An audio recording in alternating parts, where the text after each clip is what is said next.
another installment of the SSP Thursday lunch series. This one is particularly timely, though I feel like saying timely with Iran is an understatement, pretty much of the decade. So while most of you, or some of you anyway, were buried under Waltzer, Waltz, and all the other theorists studying for your comprehensive exams, we had a number of events that happened in the world of the Iranian nuclear file. So first of all, the Iranian parliament, the Majlis, passed the Iran deal following Congress. So that puts an end to about 2-3 months of back and forth on both fronts of Congress making the Majlis look good and then Majlis making Congress look good. So it's a done deal on both sides. The deal is moving forward. After that, the Iranian Supreme Leader, Ayatollah Khamenei, very unenthusiastically endorsed the deal. He wrote a letter, about 2.5 pages, to the president of Iran, President Rouhani, essentially giving more guidelines on the do's and don'ts for the future implementation, reiterating that the United States is not trustworthy and any further sanctions on anything, including human rights and terrorism, would essentially put an end to the agreement. Another thing that happened was that Iran turned in all the information the International Atomic Energy Agency, the IAEA, needed to be able to clarify some questions it's had for over a decade now, for about 12, 13 years, about the possible military dimensions of Iran's nuclear program, or what Iran calls the past and present issues. These are questions that relate to some of the activities Iran did in some of its facilities that are not the overt facilities, that are not the declared facilities, including the military site in Parchin. So now the IAEA has the information. Iran did its part of what is called a roadmap that it agreed with the IAEA. And now the Director General of the IAEA, DG Amano, has another 2 months until the 15th of December to essentially make his final assessment on this issue of the PMD, the possible military dimensions of Iran's nuclear program. So in the meanwhile, we also had Adoption Day, which is essentially the second of more or less 5 or 6 stages of implementation for the Iran deal. This means a number of things, but for the United States specifically, it means that there were waivers that were issued that are going to ultimately provide Iran with sanctions relief, what it's been seeking. The reason why Iran came to, or part of the reason why Iran came to the table in the first place, and part of the reason why Iran has been curbing its nuclear activities. So we're going to be talking about that part of the story. We're going to be talking about sanctions today. We're going to raise a number of questions that our speakers are going to address. What is the scope and nature of the sanctions that are in place against Iran? Which ones are going to be lifted by the United States? How does the sanctions regime in the US compare to the EU? We'll be focusing more on the US, of course. And we're going to talk about the broader sanctions regime, sanctions as a tool of foreign policy, essentially.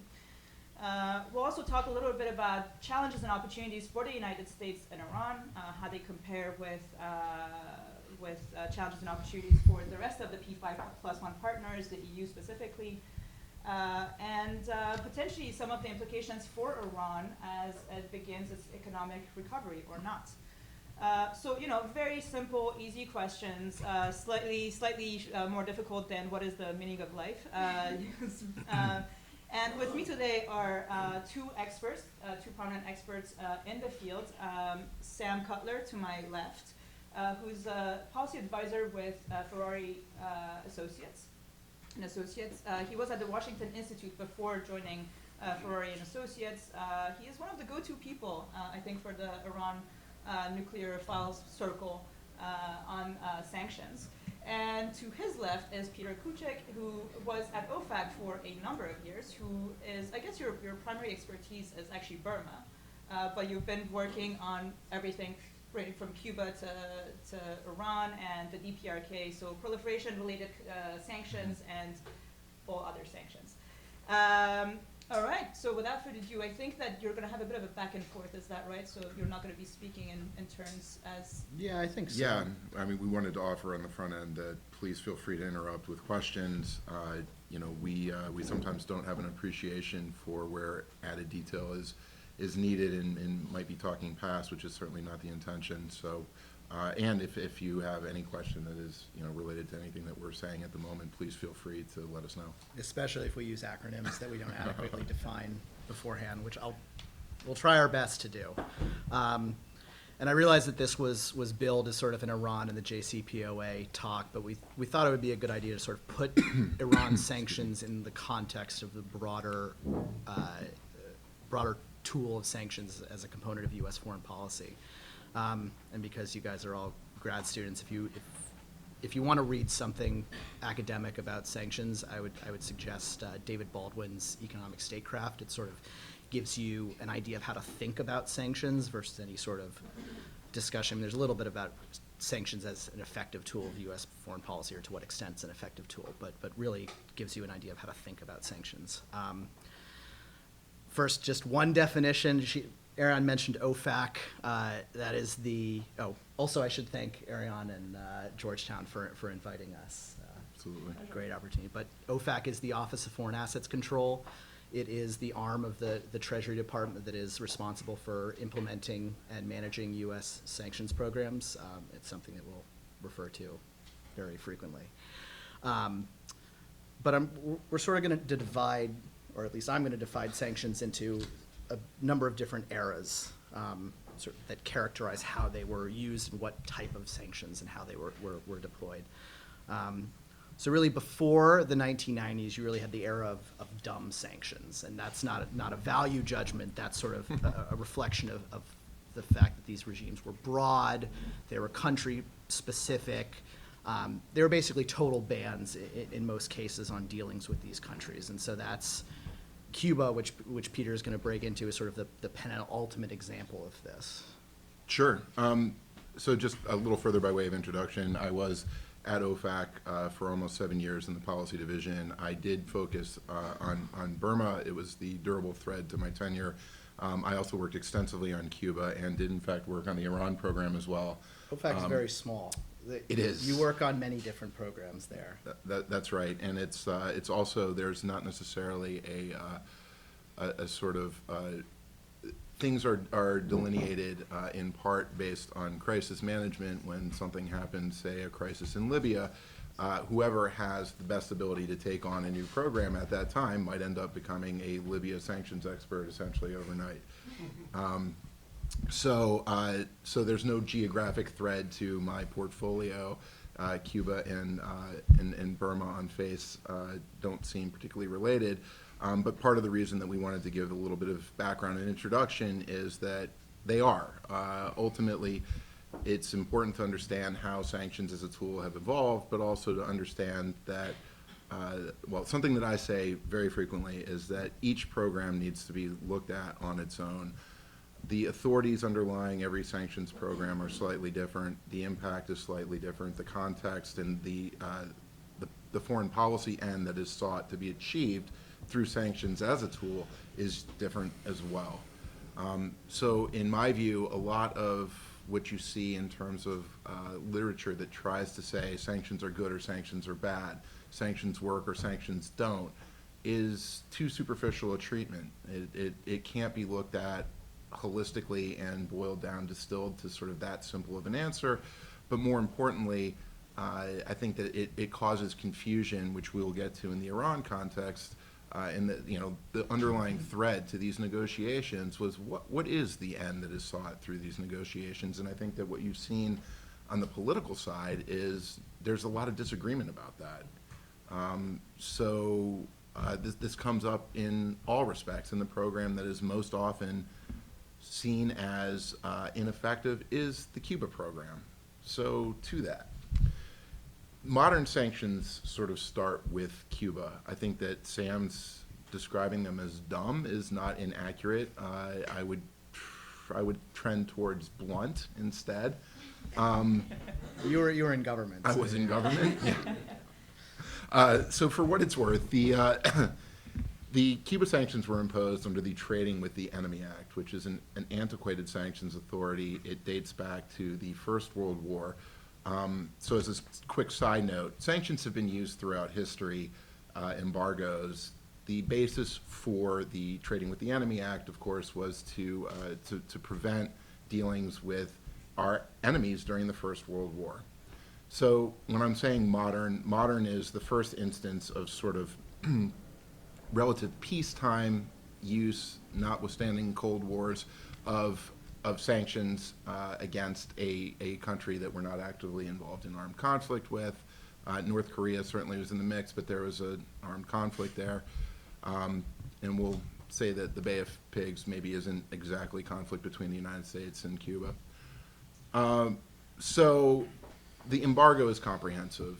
Effectively, the way to view the Cuba program is that the broad rule is no person subject to U.S. jurisdiction, which is all-encompassing. It means foreign subsidiaries, and you'll see that there's some common themes that will be addressed as we go through this in a lot of different ways to get to sort of a comprehensive sanctions program. But the way you start with a comprehensive sanctions program is if the program essentially bars anyone subject to U.S. jurisdiction from having any dealings at all with Cuban nationals or anything that a Cuban national has an interest in. So for all intents and purposes, prior to the changes that were implemented in this administration, you as an American citizen or as somebody who's in the United States can't give a Cuban national that you meet on the streets in London $5 without violating sanctions. If you have, bought a Cuban cigar anytime before this year, you have violated sanctions, unless it's actually in Cuba. Forgive me for catching myself sometimes and being 100% technically accurate, but the fact is that anything, even sort of the most mundane transactions, were in fact violating sanctions. Now, as a practical matter, that's unenforceable.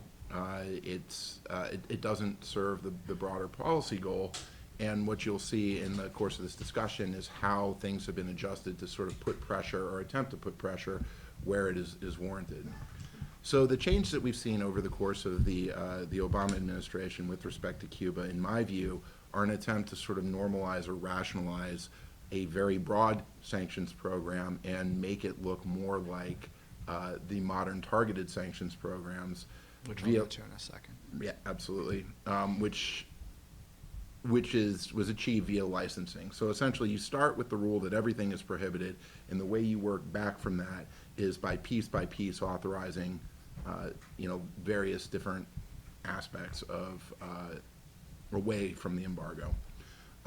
In this case, it is focused on the overarching theme has been bringing the American people closer in contact with the Cuban people, which is important for a couple of different reasons, because this is intended in no small part to make clear that the target of U.S. sanctions in this instance is not the Cuban people, but rather the government. Cuban people obviously were caught up, just based on definitionally what I was just describing. No American can deal with any Cuban national before some of these changes. And so in order to effectuate this change, the changes have been focused on travel, on remittances to the Cuban people. The government, the Communist Party, has all been excluded from these changes, and also to support private Cuban enterprise to the extent that that is a viable possibility, so entrepreneurship, et cetera, in Cuba. The other thing that I think is important to recognize here, two important notes. The first is that in Cuba, as we'll get to with some other programs, there are at this point a number of sort of overarching and overlapping statutory regimes, executive authorities, et cetera. So some of the embargo is actually codified, and it cannot be removed unilaterally by the executive. I think that you've seen note of that when some of these changes that the president announced last fall have been implemented. But the fact is, that's why you can still only travel to Cuba if you have a valid reason to do so. There's 12 travel categories that include educational purposes, religion, et cetera. There is one that almost everybody qualifies for, which is people-to-people exchange. That does not mean that you can just pack up and go, you have to be involved in a program that is actually a people-to-people exchange program, typically an organized tour. But there's a lot of misunderstanding, which is the second point that I wanted to get to. There's a misunderstanding of sanctions in general, but there's very, very little comprehensive knowledge, in my view, from what I've seen. I've been out of government now for about a year and a half, of the nuance. And there has been an inordinate amount of talk, in my view, about how sanctions against Cuba have been lifted, which is absolutely not the case. It couldn't be further from the case, actually. The Cuba program remains one of the most restrictive sanctions programs in the world, and certainly one of the United States' most restrictive programs. So you'll see articles that are, in travel magazines that say that so-and-so decided to go to Cuba and looked at the list of, 12 eligible travel categories and said, well, I'm a journalist, so I'm going to go. Well, that's not how it works. If you're not a journalist, you are violating sanctions if you check that box and pack up and get on a plane. But I guess the fundamental point, and I think the relation to Sam's next portion about the evolution into the Iran program, is that it's interesting how you can have programs that are so different, that are viewed so similarly, and frankly, some of the rhetoric is that you're hearing is similar in the sense that, again, there's a lot of talk that sanctions are being lifted against Iran, which also is not even close to the case. These remain some of the most restrictive programs that the United States maintains, and what is lost is honestly that something that I'll get to a little later, in that the theme of lifting of sanctions, Myanmar, Burma, sanctions have been largely lifted for 3 years now, and it still hasn't sunk in, or it's not talked about. I think there's a number of different factors that play into this. I mean, there's the political component. The Cuba program is something that obviously has politicians both in Cuba and in the United States that feel very strongly about. Obviously, the same it seems true with the Iran context. And there's a little bit, I think, of inertia due to the fact that in the Cuba context, there have been parties on both sides, both in the United States and Cuba, that benefit from having this embargo in place to scapegoat and/or to try and sort of continue to leverage a policy concern. Thank you, Peter. But so a second ago, you mentioned sort of an effort to modernize the Cuba program in order to lessen the consequences for Cuba's general population as opposed to their elites. And this is a characteristic of dumb sanctions programs. I'm sure you're all familiar with the UN embargo of Iraq and the allegations that it contributed to serious humanitarian consequences for the Iraqi population. Without, and as we see with the oil for food scandal, without having a real impact on elites within Iraq that we're actually trying to target with sanctions. So this sort of led to, and going back to Iran, so we saw sanctions on Iran for the first time in 1979, right after the hostage crisis, or during the hostage crisis. General prohibition on exports of U.S. origin goods, technology, services to Iran. Those were then lifted after the Algiers Accords were signed, but into the mid-1990s, you had a slow escalation of sanctions, first starting with prohibitions on U.S. companies dealing with Iran, importing Iranian oil, then a general prohibition on dealing with Iran's oil sector for U.S. companies, and then culminating in the mid-1990s with a total import-export ban. But that's sort of, I mean, again, this is characteristic of dumb sanctions. But beginning in the mid-1990s, you start to see an evolution towards more targeted sanctions. And that really began with the Colombia narcotics sanctions program in 1995. So this became known as La Lista Clinton in Colombia, obviously, because Colombia was the one who implemented it. But it did have some success in targeting Colombian narcotics traffickers' finances in Colombia. Banks started to refuse to deal with them. Even in some cases when they were not legally required to, it showed the effectiveness of a name and shame campaign. Obviously, this only sort of works on the margins. It's not like narcotics trafficking in Colombia ceased to exist in 1995 or even after. And in 99, we did see an expansion with the Kingpin Act, or the Foreign Narcotics Kingpin Designation Act, which expanded that to provide authority to designate narcotics traffickers anywhere. We also saw in 1996 the creation of the Foreign Terrorist Organization designation, the Anti-Terrorism Effective Death Penalty Act. So you start to see a movement towards identifying certain individuals and entities who are engaged in illicit behavior and using intelligence or open source information to go after them. And definition, when I say designation, it is generally speaking an asset freeze and a prohibition on U.S. persons, which is U.S. citizens, green card holders, and companies organized in the United States, on their dealings with targeted parties. So, and this is compiled in a list called the Specially Designated Nationals and Blocked Persons List, which is promulgated by Treasury. And one of the important sort of things that allowed this to be more effective in actually going after individuals is the globalization of finance that began to occur in the mid-1990s.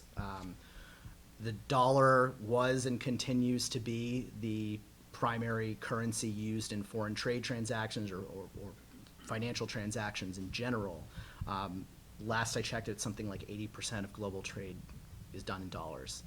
And because of the way that works, every transaction has to pass through New York at some time, which opens up pretty much or a significant portion of global trade to U.S. jurisdiction for enforcement of U.S. sanctions.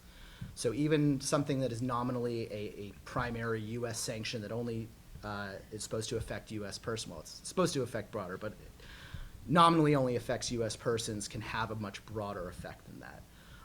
And at the same time in the 1990s, you had an increase in sophistication of information technology, which allowed financial institutions to screen transactions in real time, which before that it was really sort of an after-action report. You go through and you figure out what transactions may have been in violation, and then you report that. But in a lot of cases, it was already done, it was gone. And sort of along that lines, the SDN list that I mentioned before, the way that they distributed it until I think until the mid-1990s or even into the late 1990s was known as the radiator method, where they physically placed a copy on the radiator at the Treasury Annex across the street from the Treasury building. And you had to physically go and pick it up. So this sort of, the explosion of screening software greatly impacted the ability of financial institutions to comply with U.S. sanctions in a timely and effective manner.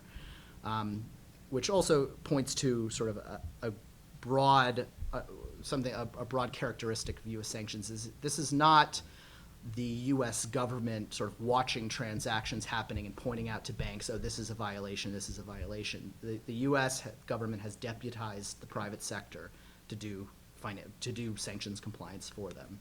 And because this is a strict liability system or strict liability legal regime, if you violate sanctions, even if you don't know you've violated sanctions, you can be subject to civil penalties.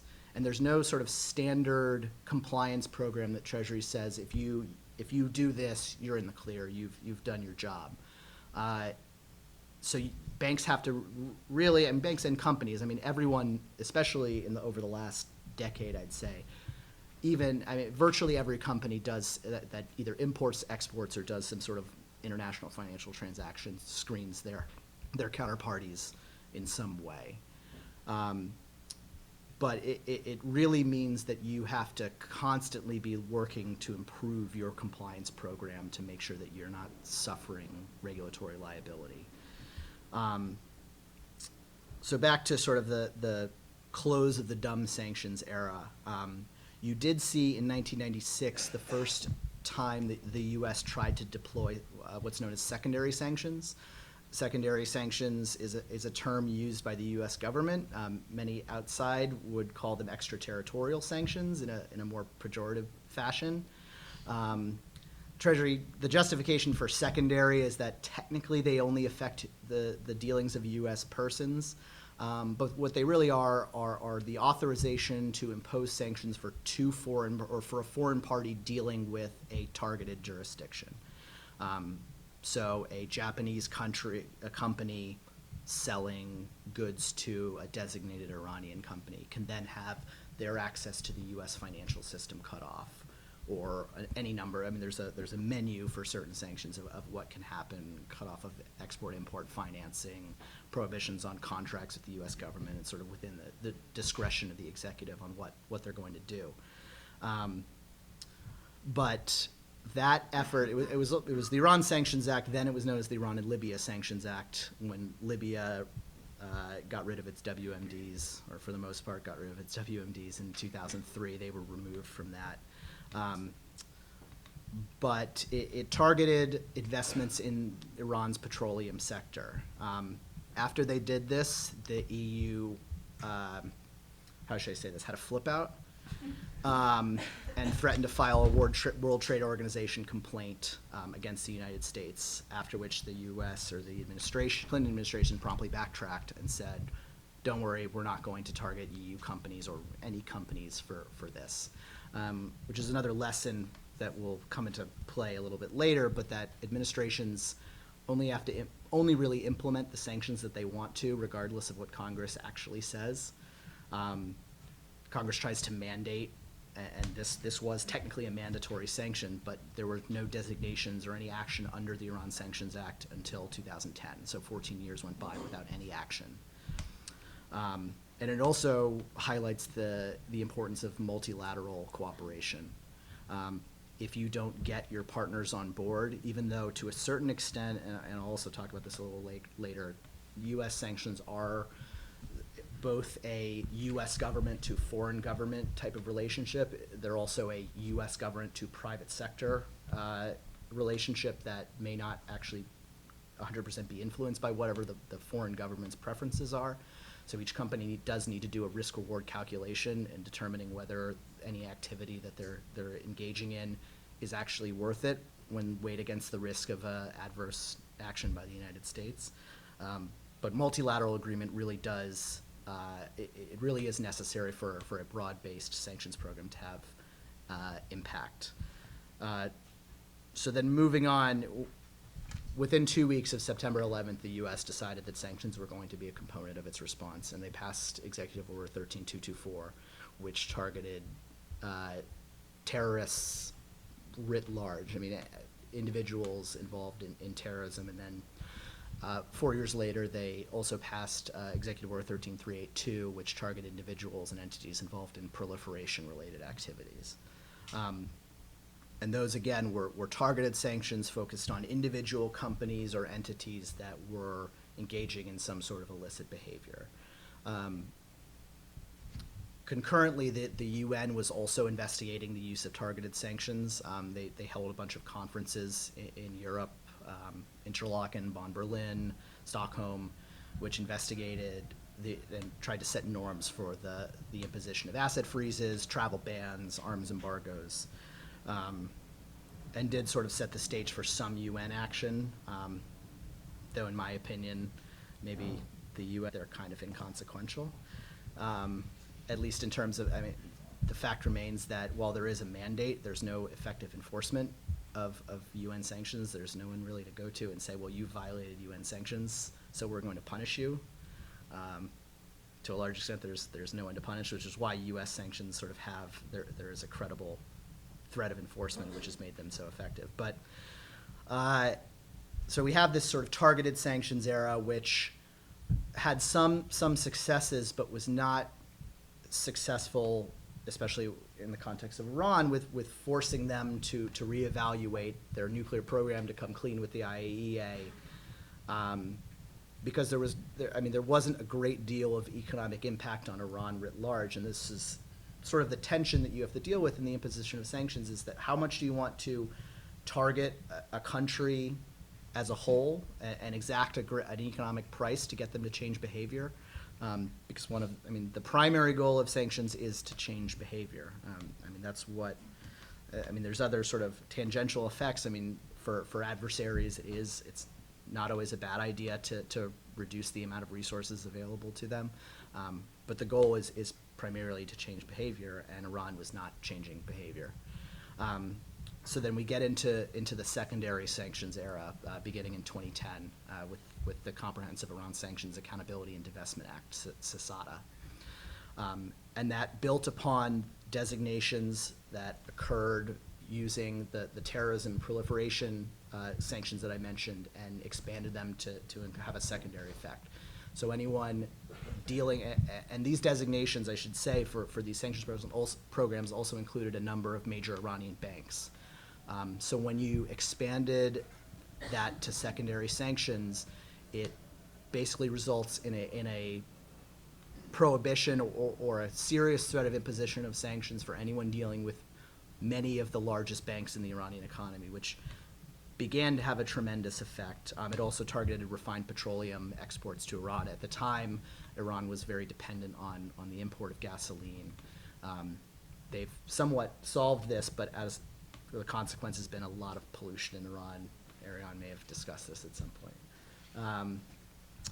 But anyway, so we begin to see this ramping up of sanctions in 2010 with Iran, and this occurred with multilateral buy-in. This was as part of the P5+1 process. It was accompanied by, I mean, over the course of the 2000s, there were a number of UN Security Council resolutions targeting Iran. The last one in 2010, 1929, which was the most sweeping UN Security Council resolution, though didn't have sort of a broad targeting effect of the Iranian economy. But this really started the process of squeezing the Iranian economy writ large. And that, again, sort of expanded in 2012 with the 2012 National Defense Authorization Act, which targeted Iranian oil exports. Basically designated the Central Bank of Iran, threatened the imposition of sanctions on countries that unless they reduce their imports of Iranian origin oil, which was their main source of foreign currency. It was a major part of the Iranian budget. This was certainly an escalation, and again, it occurred with the buy-in from the EU. The EU was one of the largest importers of Iranian oil, and they accepted this. Likewise, they also agreed to cut off banks that the EU had designated from the SWIFT financial network. SWIFT which is the Society for Worldwide Financial Telecommunications. It's the messaging system that banks use to move money. It's not sort of the actual, it's the messaging system banks use to move money. I'm not going to go into it any more than that. But by cutting off banks that the EU had designated from SWIFT, which is based in Belgium, it greatly curtailed these Iranian banks' ability to move money anywhere in the world. Even separate from sort of the threat of the imposition of secondary sanctions, it removed one of the infrastructure to even do this, even if foreign companies wanted, or foreign banks wanted to deal with these banks. And then over the course of the next couple of years, we had several other pieces of legislation, as well as 9 executive orders that targeted Iran. I'm not going to go through every provision of each of these, but suffice it to say, it was a targeting of major sectors of the Iranian economy. And that's one of the characteristics of more modern sanctions programs, is this slow build in intensity in order to exact concessions.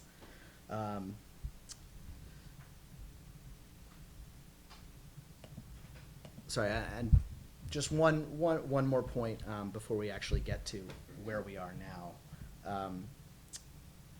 I mentioned briefly sort of the different types of relationships that you have when sanctions are imposed. You have this discussion between foreign governments about what foreign governments are willing to accept in terms of U.S. sanctions, how they're going to be imposed, what the enforcement is going to be, and then you also have this relationship completely separate that is U.S. government or U.S. regulator to private sector. At the end of as I said, at the end of the day, each company needs to make a risk-reward decision in evaluating how they comply with sanctions and to what extent they comply with sanctions. And this is one of the things that have made sanctions so effective is that risk calculation, risk calculation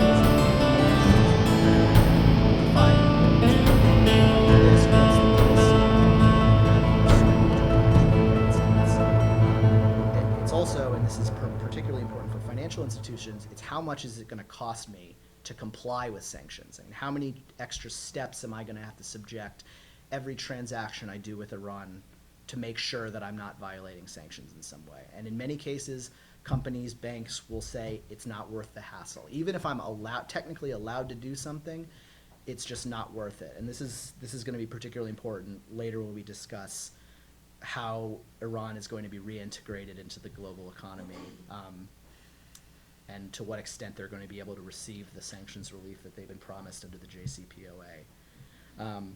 So where are we now? JCPOA. I'm not going to go into any of the nuclear stuff because that's Ariadne's realm, and I'm not qualified to discuss it. But suffice it to say, if Iran satisfies its nuclear-related commitments, there will be certain sanctions relief. I think it's also important to say, before I get into that sanctions were the reason that Iran entered into negotiations, and that there's an agreement, at least in my opinion, that there's agreement now, which is not to say that sanctions could have been used to force any agreement that would have crossed Iran's red lines, but it did force Iran into a zone of agreement where a mutually acceptable agreement could have been reached. I mean, the Supreme Leader has said, if it weren't for sanctions, why would we be negotiating? Flat out. So I think it's important to recognize that, especially in this case, the success that sanctions can, in fact, have. But I don't know, I've been talking for a while. If you want to go into the No. The sanctions relief that's afforded under the JCPOA, or how limited the sanctions relief under the JCPOA can be. The JCPOA, by the way, is Oh. a comprehensive deal, the Joint Comprehensive Sorry. Plan of Action for those of you who are not nuclear wonks or sanctions wonks. Thank you. No, I'll let you continue, but I do want to interject with a point to what you just said, which I think is important. Again, this goes back to what I was saying earlier about sort of the desire to look at sanctions in a very binary sense and say they work, they don't. And this will also relate to everything that we're discussing now. You'll see the threads, the common threads between some programs. So there's a lot of discussion in the Burma, the Myanmar context about whether sanctions had any role in driving sort of the governmental changes that occurred there. And everybody wants to say, no, it was China, well, no, there were other factors. Of course there were other factors. And I think that the only fair way to look at that example and the Iran example is that it's a convergence of a number of different circumstances. And it's easy to point to the thing that is being discussed at the moment as being the most prominent factor, but that's not necessarily the case. And it's also not necessarily helpful to have that sort of discussion to try and say, well, the sanctions are what accomplished this. I mean, they were a piece of a broader puzzle that involved diplomacy in all instances. And sanctions, frankly, to what Sam was saying earlier about, what makes a program successful and multilateral pressure, et cetera. Sanctions are one piece to a very complicated puzzle in any foreign policy dynamic, and they should be considered as such. They aren't the sort of dispositive answer in any sense, but they're also not to be discarded as having no effect either. And I think that in both the Burma example and the Iran example, the convergence of all of the various factors essentially caused a decision. In the Iran instance, a decision to start negotiations. In the Myanmar context, a determination that a purely military government was no longer viable if they wanted to reintegrate into the global economy.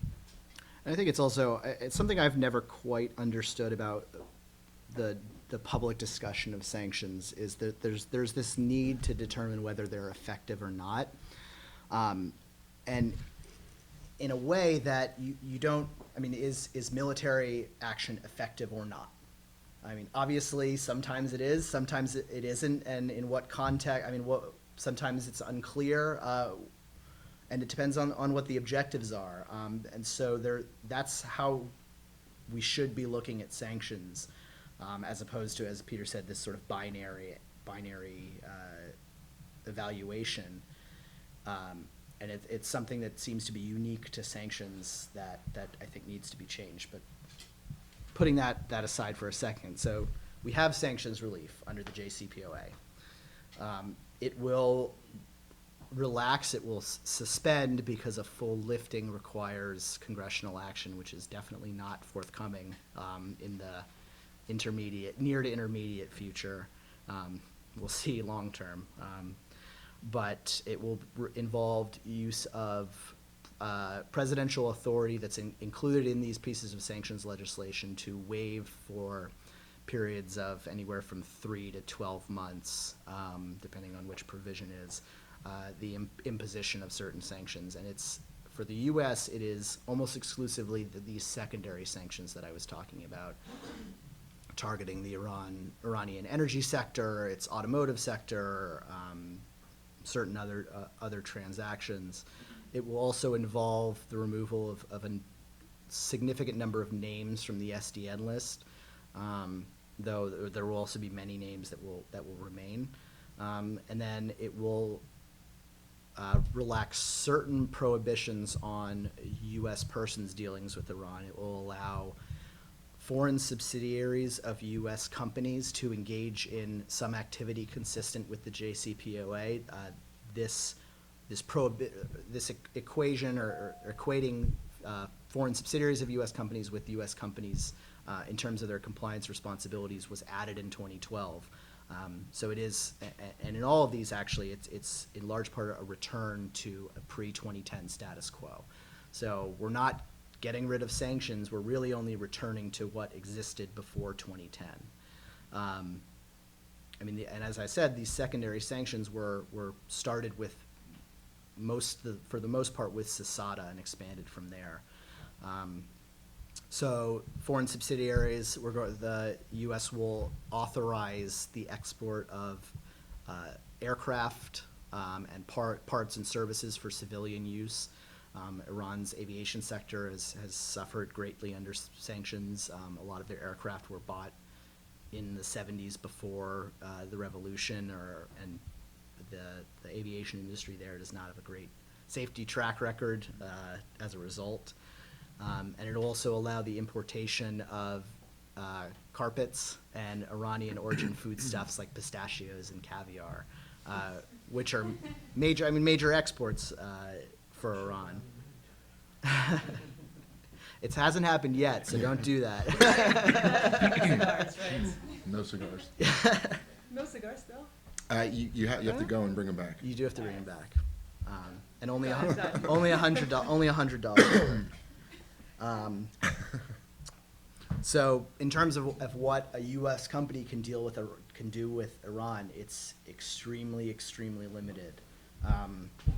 Something you see in the foreign press that I've never understood is this idea that the U.S. is trying to get ahead of European companies in getting back with Iran, and this is in large part has to do with sort of the fear of OFAC and the familiarity or greater familiarity that U.S. companies have in dealing with OFAC.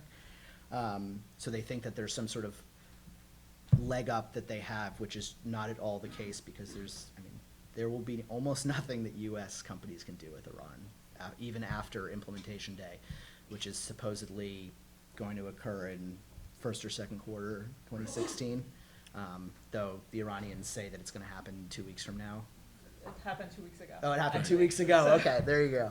The funny thing is, actually, you mentioned press, but I think a lot of EU governments, even in parliaments and governments, there's also this fear that the U.S. is trying to get ahead and is essentially trying to push back the EU. It depends on the government. I mean, there are some cases where those allegations have been made, like for instance in British Parliament from some members, and then the government will sort of push back and say, no, that's not actually the case. But Yes, I mean, and it is sort of, it's indicative of sort of how poorly understood sanctions can be, especially abroad. Um, there can often be misunderstandings in the U.S. about the regulatory responsibilities. Once you get abroad, it runs the gambit from everything is authorized now, and now, even before implementation day, to nothing is allowed. So it will take a great deal of education on the part of the U.S. government to really explain what's going to happen. Do you have anything to add on that? No, and I was gonna offer, I mean, there's a couple of, continuing? There's a couple of, points that I could add in sort of how things might look moving forward from here. But, you know, then we can turn in short order to questions if anybody has them. Okay, so yeah, I'll just go quickly, some thoughts about what sanctions relief is going to look like in practice, and how to what extent Iran is going to receive this sort of economic benefit that they expect under sanctions relief, and is the reason that they are in fact complying with the deal, or will have agreed to the deal and will comply with the deal. They want reintegration into the global economy. And on the one hand, Iran is very attractive. It's a very large, well-educated population with a large middle class that can be very attractive to foreign companies looking to export. It also has, obviously, its energy reserves, which are very attractive. On the other hand, just because we've agreed to this nuclear deal does not mean, A, that other sanctions are going away. And I mentioned that one of the things that are being lifted are nuclear-related secondary sanctions. Now, there remain secondary sanctions related to terrorism, human rights, and the Revolutionary Guard Corps. And with, for instance, the IRGC, they play a major role in the Iranian economy, and that's actually one of the side effects of sanctions, has been a greater role for the IRGC. Iran will remain a sanctions minefield for foreign companies looking to deal with Iran, because of the danger that one of your partners or someone you're investing in, all of a sudden it turns out that they're under control by the IRGC. And then you're in trouble. And also just the general lack of transparency and adherence to Western or global financial norms. Iran remains blacklisted by the Financial Action Task Force, which is a quasi-regulatory body which promotes anti-money laundering and counter-terrorist financing norms. And being on the blacklist, the only other country on the blacklist is North Korea. They encourage their members to actively utilize countermeasures when dealing with the Iranian financial institution, financial system, because they don't adequately they don't have adequate anti-money laundering counter-terrorist financing programs in place. And third, just sort of the general issues of corruption and lack of an adequate legal infrastructure in Iran.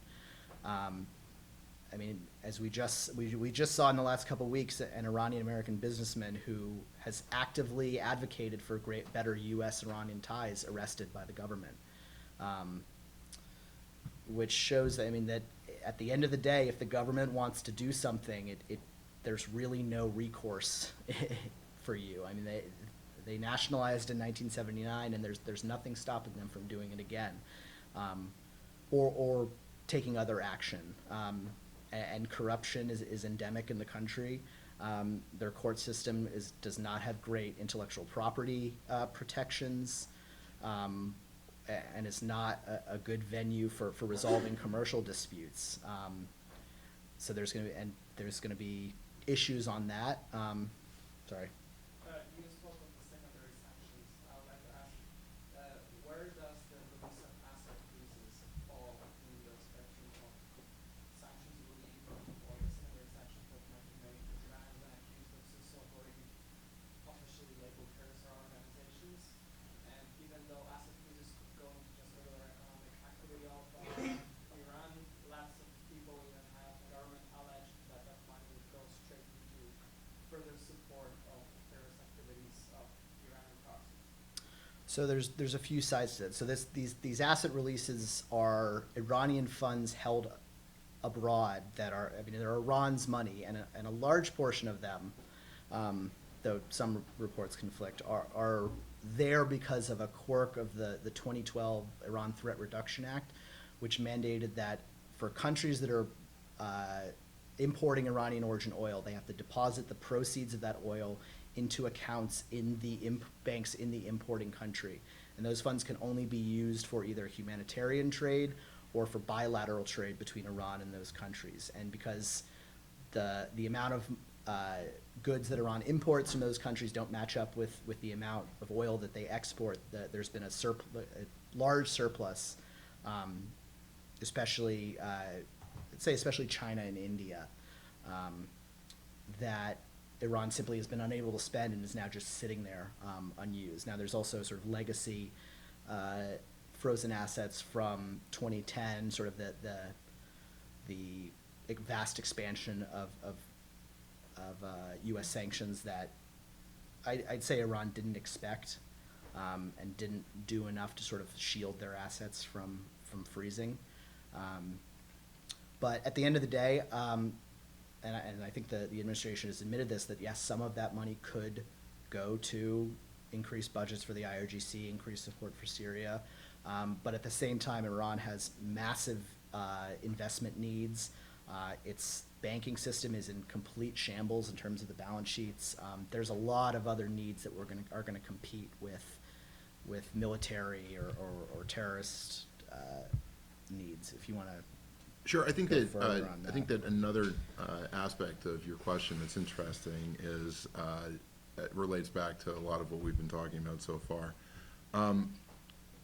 You need to consider what the end of these negotiations was. The terrorist concerns with Iran are very real and are not going away anytime soon. But as Sam noted, that's why the terrorism program and terrorism sanctions that implicate Iranian entities aren't going away. Now, that said, to conflate the two may undermine the nuclear policy goal. Sanctions are intended, in my view, as a tool to influence behavior, to induce behavior change.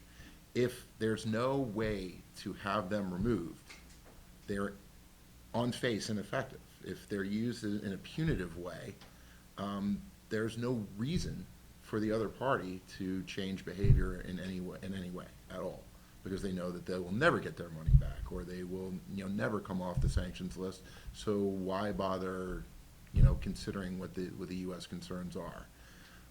There's obviously an interplay and a balance there, but I think that this is actually why it's not helpful to simply treat this as Iran is getting this sweetheart deal out of this. Yes, they are going to get benefit, but that's the nature of negotiations. Now, if you don't believe that Iran should be negotiated with at all, it's a different question altogether. But if your point is that, in some of the rhetoric has been, hold out for a better deal, well, what is the better deal? Because I think Sam also alluded to the idea that, if there are red lines on either side, you can come to a stalemate and the ball isn't advanced at all. So I think it can be fairly debated whether this deal is a good one and whether or not it will be successful. I would venture that we're going to find out. At some point there will be a track record. There will be either compliance or non-compliance on the part of Iran, and potentially on the part of the P5+1 as well. And I also, just expanding on that a little bit, I mentioned sort of the importance of multilateral buy-in. I mean, we saw in 1996 that when the U.S. tried to impose more stringent sanctions, it was rejected soundly. It was only in 2010 that you sort of saw this broader multilateral buy-in, and this was because of efforts to solve the nuclear program. It was not related to efforts to counter Iran's use of terrorism or any of Iran's other illicit behavior. So to conflate sort of issues related to the nuclear deal and nuclear sanctions with other issues is I think mistaken. But so we're going to see this sanctions relief happen legally speaking, but what does that mean sort of in a practical sense? Peter talked a little bit about the Burma example or Myanmar example. Myanmar is what they like to be called and what everyone else calls the country. It's still the Burma Sanctions Program, so I have a habit of saying Burma. But we saw the relaxation of sanctions on Myanmar in 2012. Peter, if you want to maybe talk about a little bit how that has gone and how it could relate back to the Sure. Iran example. So, I mean, I think first and foremost, I think, as I just alluded to, we're at the very front end of whatever is to come in Iran. As Sam noted, sanctions are not being lifted. There are some components, primarily secondary sanctions, that are being lifted from the U.S. perspective, but broadly speaking, this is going to be remain one of the most restrictive, if not the most restrictive, sanctions program in the U.S. So there's a lot of space to to move forward. Some of this is the terrorism sanctions, the government-specific sanctions, et cetera. So what does an unwinding look like? First of all, to distinguish between sort of what's gone on in Myanmar and what's gone on in Iran to date, the Iran end goal here was nuclear negotiations. The sanctions against Myanmar were about the government and the government's oppression of its people, and you had a wholesale change in the government, at least a transition to a quasi-civilian-led government. Obviously, if there were a government change in Iran, that could change things entirely, and that may give people more comfort or less comfort depending on the nature of that new government. But the point is that sanctions need to be flexible, and they need to be. You need to be nimble in their employ. The first sort of prerogative of a sanctions easing is to remove the sanctions that have broader impact than they're intended to. The Burma program was actually one of the most comprehensive sanctions programs that we had as well. It essentially banned any exportation of financial services to Myanmar, any new investment by the U.S. in Myanmar, and there was a prohibition on imports from Myanmar as well. Those were the provisions that were lifted first because they were broad, they were jurisdictional, and frankly, they impacted the population of Myanmar as a whole, and were a fairly blunt instrument at getting pressure on the government. Again, this goes back to one of my initial points about the fact that you need to look on a case-specific basis, case by case. As Sam noted, the current trend is to start with very targeted sanctions and then ramp them up. In the Iran context, over the course of essentially 25 years, you had that process occur based on policy determinations that the corollary effects of the sanctions were worth the added pressure that would be exerted on the country. That was obviously a determination that was also made in the Myanmar context. But then when you're unwinding, the first prerogative is actually to pull those sanctions back to make sure that the sanctions aren't impacting the people per se, but are targeted where pressure is still desired. So that effectively is what you've seen. Now, another point that sort of draws lines between the two examples is the question of what will Iran see in terms of sanctions relief here. Is complicated for a lot of the same reasons that you're seeing this actually play out right now in Myanmar. So sanctions have been lifted. Those broad sanctions I mentioned have been lifted since 2012, yet there has not been a rush of U.S. investment into the country. There has been some. Interestingly enough, this is not as well known, but it is a large country of 51 or so million people. It has massive natural resources. It has a reasonably educated population, huge capacity issues from being isolated for so long, so Iran is certainly a more attractive target, but there's a lot to like there, yet there hasn't been a rush in. Well, part of that, I think it's fair to say, is attributable to sort of the continuation of targeted sanctions, and that the Myanmar economy is filled with SDNs, sanctions targets, that run and own some of the most important businesses in the country. Can you work there? Yes, absolutely, but it takes care and diligence. And another thing that we've been talking about is the fact that these decisions on a business level are just purely about risk tolerance. So, which brings me to another side note, which is back to my point about the way sanctions are considered in too binary a fashion. I see that on the business side as well. People tend to look at a sanctions issue as a yes or no, in the sense that they look at a potential project and they see that it's in Myanmar and they say, oh wow, there's still sanctions there, forget about it. Not digging in to see if there's actual space to get done what wants to be done. And then on the other hand, you have the flip side, which is people look at it and they say, shoot, let's just get in there and see what happens. Where obviously the truth and the way to do so in compliance with the law would be to, hit that happy middle ground and heed the sanctions complications, make sure that all the boxes are checked, but to go ahead and proceed. So there's unquestionably going to be similar problems once the Iranian economy opens up. I think that education is going to be critical on that note as well. People are going to have to understand that this is not simply a circumstance where a switch has been flipped and everything is good to go. And on the Iranian side, there's also going to have to be a little bit of a sort of appreciation that there are other factors that go into that get considered here, like corruption or internal economic issues. So I guess my question is, if the government is going to continue to say that sanctions are conduct-based, not punitive, to your point, I see it as a credibility issue for them negotiating to deliver sanctions relief if that economic windfall doesn't follow kind of the government policy change. So right, if Iran doesn't get that economic windfall, other countries are less convinced to deal with them if the follow-through doesn't.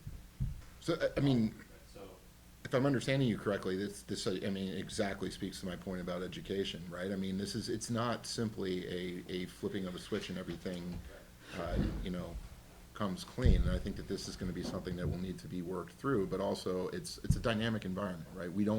We aren't able to project right now what actually is likely to occur. I can tell you that, notwithstanding sort of my focus on Myanmar, a lot of my work in the last year has been on in other contexts, and since the deal was announced, I've been getting nothing but Iran-related sanctions questions, largely from U.S. parties. They're like, when do we get to go in? And my answer is, you don't. The follow-up, there's a huge cost not only to business starting to go back to Iran from compliance or research or diligence you have Sure. to do, but also with the threat of snapbacks. How do you convince a private business that that's worth taking that risk? And what's the outreach done for them? Not only does it cost to go in, but snapback comes. Right. Well, whatever investment they put in, they could lose right away. so I'm glad you asked that, because this is I think something that also is not well understood. Sanctions can be imposed. Now, I think that the real sanctions pressure in the Iran context has been multilateral. So I think that some of the critics of the deal are saying essentially there's no way to snap back to the point where we are now with sort of the support of China and Russia and the world writ large. That might be true, that might not be true. I think it's going to depend on the specifics of whatever failing. But I will say that an example I think that speaks directly to your point is Libya. Sanctions against Libya were lifted entirely in 2003, and they were reimposed in 2011 essentially in 48 hours. So there were plenty of U.S. companies that were operating in Libya at that time, and that 48 hours was used in large part to reach out to the financial institutions that held Libyan assets and to make sure that everybody understood what was about to come. Now, that was obviously in response to a crisis, but I think it's illustrative of how you can, in fact, handle a crisis that warrants reimposition of sanctions on that level.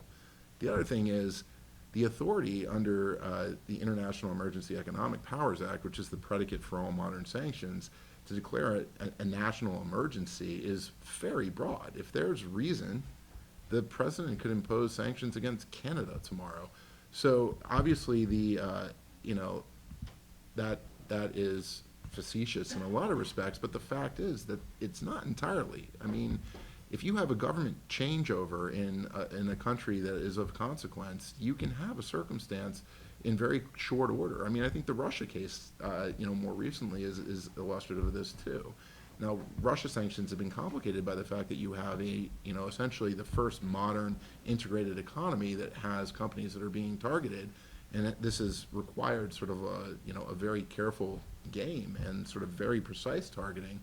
But that didn't stop the administration from employing sanctions as a tool. Force majeure clauses are very important, too. Right. It all comes down to risk tolerance and sort of business decisions. I mean, the fact of the matter is that if there's money to be made and there's opportunity, this is going to shake out just in your normal sort of operating processes. Right. I mean, Iran is not the only country with broad political risk that international companies operate in. That political risk is on the destination, not what the U.S. could possibly do to complicate that as well from American policy. But Well, I guess what I'm trying to say is that the U.S. can complicate your interests anywhere. I mean, there's a lot of U.S. interests in Venezuela right now, and that is a hotbed of concern from a foreign policy perspective. So, if someone's willing to invest or, undertake projects in Venezuela, should they really be? So, and another side note to this, actually, is Sam mentioned the counter-narcotic sanctions. And I think that this is also illustrative of sort of what we're seeing in Myanmar, and this is an argument that I feel like I make quite a bit, and I think I understand sort of the distinction and why businesses are treating things differently. But the fact is that if you're talking about a landscape that's clouded with SDNs, all of Central and South America is completely clouded with SDN interests. There are front companies, there are businesses set up by, narcotics organizations on a day-to-day basis. And so navigating that and, finding partners and people that you can work with requires, a constant and attentive due diligence process. No different than what it would take to operate in Myanmar or any other environment where you have, similar SDN interests. Now, the distinction is that in a lot of senses, I think there were U.S. interests present when the sanctions were imposed. So this was sort of a need. They had to adapt to their environment where they were already in place. So it's a different calculus than entering a complicated environment. You find the complications coming to you. But in terms of can it be done, do people have the right calculations to run? I think the answer is yes.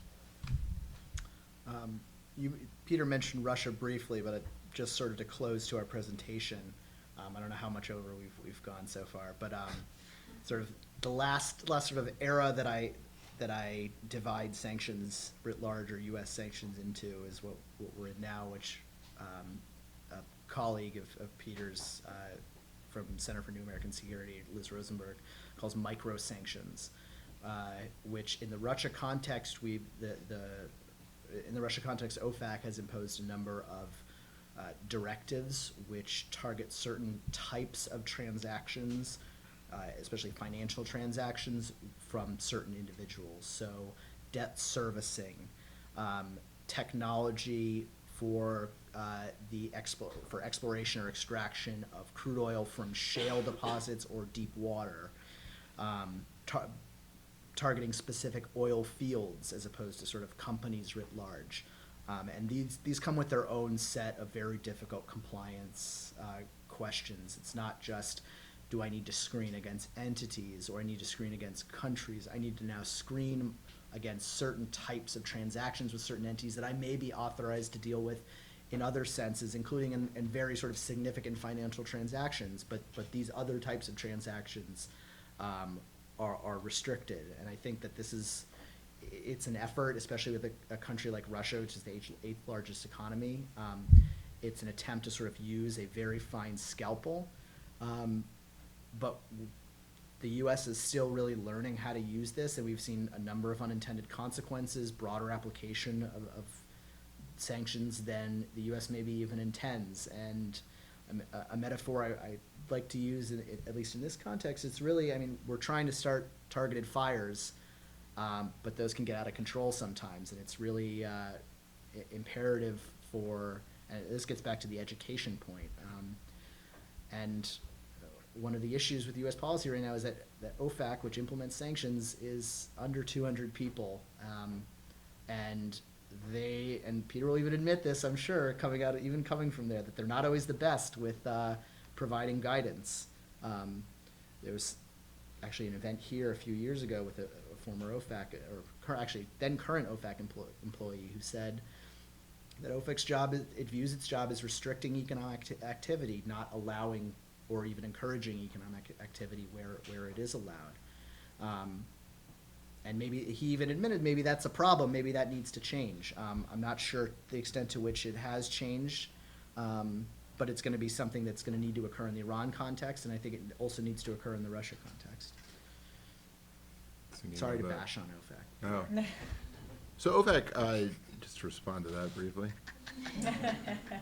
OFAC is an implementing agency. OFAC works in close coordination with the State Department, with the White House, with Commerce, with all other relevant agencies on a case-by-case basis to effectuate broader U.S. policy. The goals come from the State Department. So my view is that when things are working as they should, the appropriate role of OFAC, and more particularly the policy division at OFAC, is when someone comes, when the U.S. government comes, the White House, the State Department, and says, this is what we want to accomplish. What is the best way to use sanctions as a tool to try and target this end? That's where OFAC is useful and is, essentially expert. For what it's worth, that is not always the way the process works. Others have their ideas and sometimes want to do what they want to do regardless of, sort of input from other sources. This is called the way government works. But I know the former colleague of mine that Sam's talking about, and I think that I agree with him to some extent, but I'm not sure that it's, I think that he was being a little flippant. OFAC's role is to implement and enforce the provisions that are in effect to the fullest extent. And to that end, I think that there might be need to consider the broader policy. I think that Sam highlighted some real concerns about what the actual practical state of play with respect to the Russia sanctions are. They're intended to have very precise impact and very precise effect, whereas the private sector and others may not be able to quickly turn on a dime and actually effectuate that level of sort of screening or delineation of transactions. Back to just the broader question of risk tolerance. The other thing I think that I maybe didn't have a full appreciation for when I was in government, and have gotten a much better appreciation for now, is that in a lot of these contexts, I think this doesn't really apply to Russia, but I think you'll see where I'm going, some of the U.S. actors are working with pretty slim margins. The banks that are processing transactions into smaller sanctioned jurisdictions don't make a lot of money doing it. And so if you increase compliance costs even slightly, you might make it just not particularly inviting or viable for them to continue the business. And given that there is sort of strict liability risk on one side, they might just conclude that there's no real reason to continue to undertake that type of business. Now, even though the economic potential in Russia is far greater, I think that what you are seeing is that, when caught between trying to figure out how to sort of rework your internal compliance protocols to really precisely target a very limited transaction set, at least temporarily while you see how things shake out, you may just say, you know what, forget it. We're just not going to have anything to do with the energy sector or very limited dealings with the energy sector, and I think that that's sort of what we're watching play out right now. Sure. Yeah. Peter, Sam, thank you for some great presentations. My question is something we didn't talk about, and that's the impact of state sanctions, not just federal sanctions, Yeah. but the impact of things like the New York State banking regulator sanctions, as well as the exclusion sanctions, states saying, well, you're going to sell gasoline to my airport or jet fuel to my airport, you can't be doing business in Iran. How is that in the post-agreement world? How is that shaping out? Before you answer Chris's question, we have about 12 minutes, so let's collect a couple of other questions. Sure. Yes. So this is also not necessarily directly aligned with what you've been talking about, but my curiosity is with the implementation mechanism and the tracking mechanism. So, you mentioned that, with the case of Iran, we use SWIFT and the advent of, or sort of the use of these financial platforms with increasing technology allows us to expand the scope and the speed with which we can monitor these different transactions. So when we target them specifically through this financial platform that should be sort of a neutral platform used by all members of the world, do we have any studies that quantify any displacement onto illicit platforms for trade and commercial transactions? Any other before Yeah. Yeah, I was just gonna, right on top of that question, like, isn't there a risk that the more you use these financial sanctions, like you go to SWIFT, you go to the Fed wire, and you say you can't wrap these transactions with these specific entities through here, or you have that strict liability? Aren't you creating an incentive for an alternative system owned by the Chinese or the Russians to route financial transactions through there? And you're kind of creating, you know, you're using this tool over and over again now, but in the long term, you might be undermining the effectiveness of the policy. Yeah, I'll start with that one. Sorry, Oh, just quickly. sorry. And with that implementation, does it reduce the scope of the amount of information they will allow us to access, since SWIFT specifically is a broader coalition of Federal Reserves or whatever that are on that board? So, let me just interject for a second, then you want to dig in. So Yeah. SWIFT is literally just an information conduit. That's it.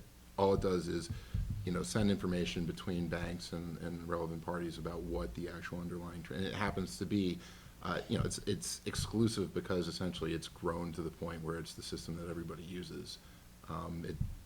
You could easily have another SWIFT if you could, build it from scratch in the abstract. The point, though, is that they are what they are essentially by virtue of time and, being the best at what they do and, Which Iran has its own version of internally. internally, right? Right, and China has actually just deployed its own version exclusively for yuan payments, but no, I think it's a very important question, and I think one way that I've sort of broadly thought about it is do we want to use the U.S. financial system the way Russia uses Gazprom?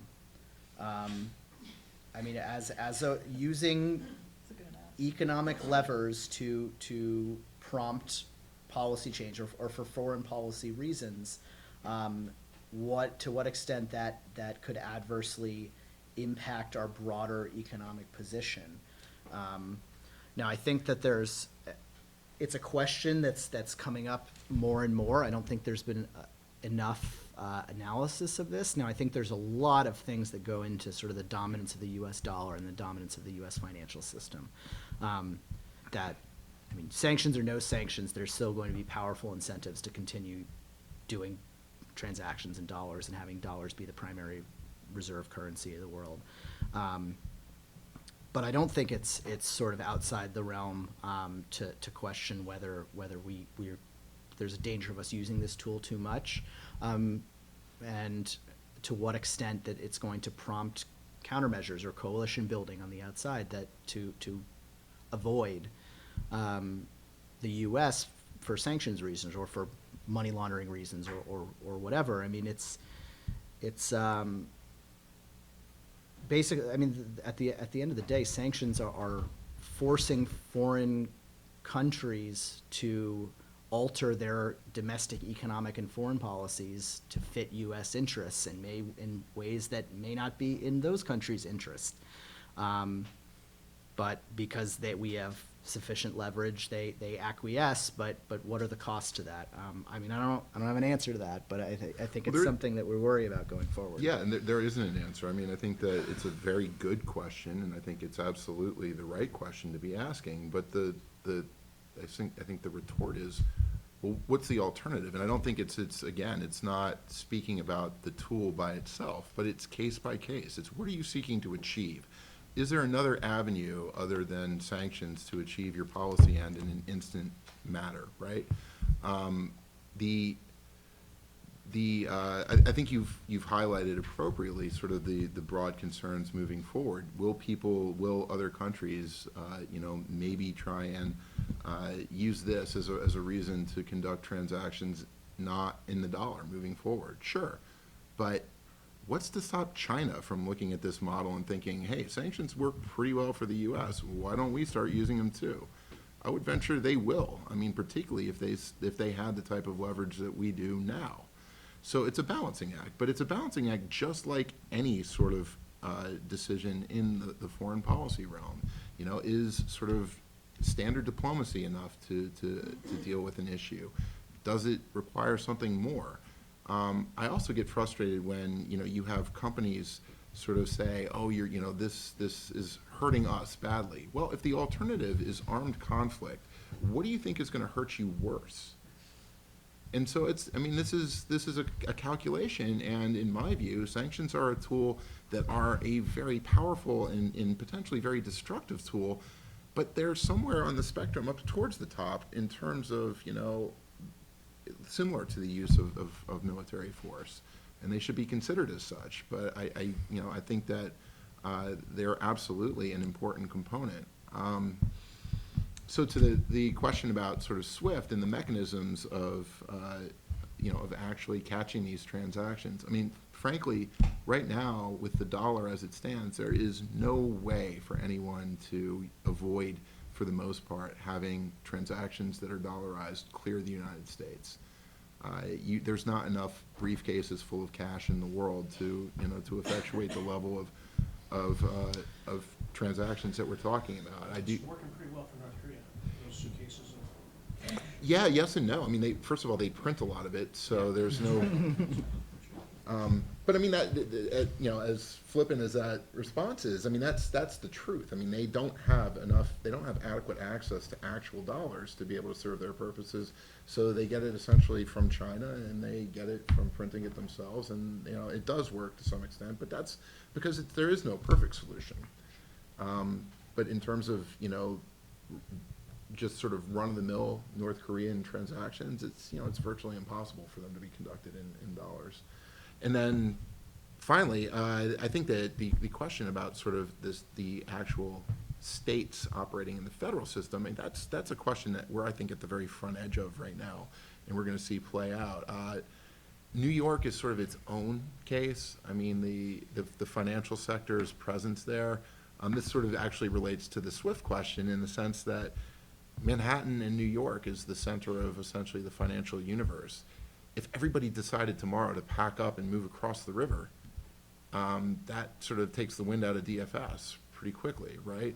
Is that likely to happen? No. So I think that you will see, we're at the front end of seeing how this plays out, but I think that let's just say DFS has been very forward-leaning on sort of how they handle things, and my guess is that at some point you get a pushback to that. And on the state sanctions side, I mean, I don't see it as a huge risk. I mean, the states are limited to a certain extent by or a broad extent to what they can do by Crosby v. NFTC. It was a Supreme Court case from a decade ago, which basically said that states can't enact sanctions provisions on their own that contradict or go against the federal government. Now, there is a certain provision of CISADA which authorizes states to take action to divest from companies that they identify as being involved in the Iranian economy. But I don't see that as being a major impediment for most to dealing with Iran. I mean, I just don't.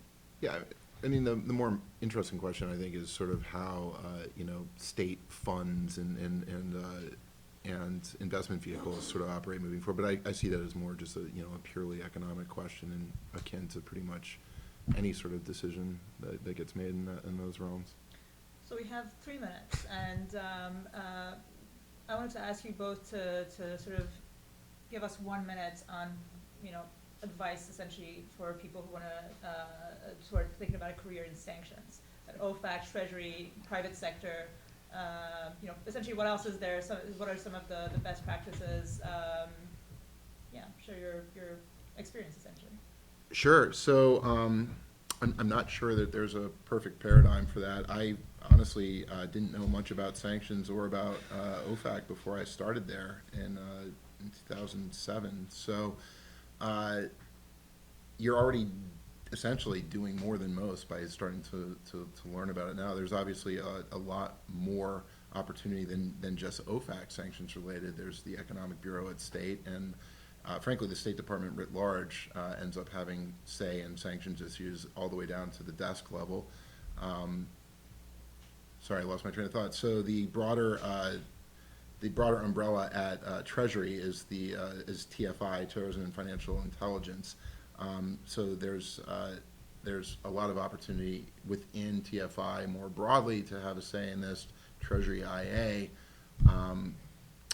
And frankly, I think that this goes back to some of what I've been saying. I'm not sure that there is a way to per se prepare yourself for what the sort of sanctions world internally looks like, because everything is really sort of crisis driven.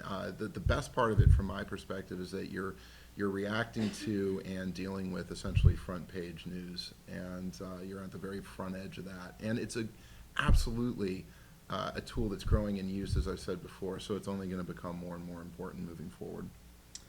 And I would say, and this is not, I mean, generally not only sanctions related, but right and Twitter. And I don't say Thank that, you. I don't say Yes. that facetiously. I mean, Twitter offers an opportunity to engage with many voices, I mean, well-respected experts in every field, and for the most part, they are willing to engage back with you, and you can develop a professional network through Twitter. I mean, you have to sound like you know what you're talking about, but it really is an opportunity to sort of to get your name out there and to have an impact on the discussion or participate in the discussion. This makes me really happy. I've been going on about it for months, and so validation, it's great. Yeah, Yes, so Steve. I think we need a new concentration in sanctions, or an eighth concentration for that. And I think, would you like to teach a course on how to use Twitter? National security professional. All right, well, please join me in thanking Sam and Peter. Thank you so much, guys. This was comprehensive.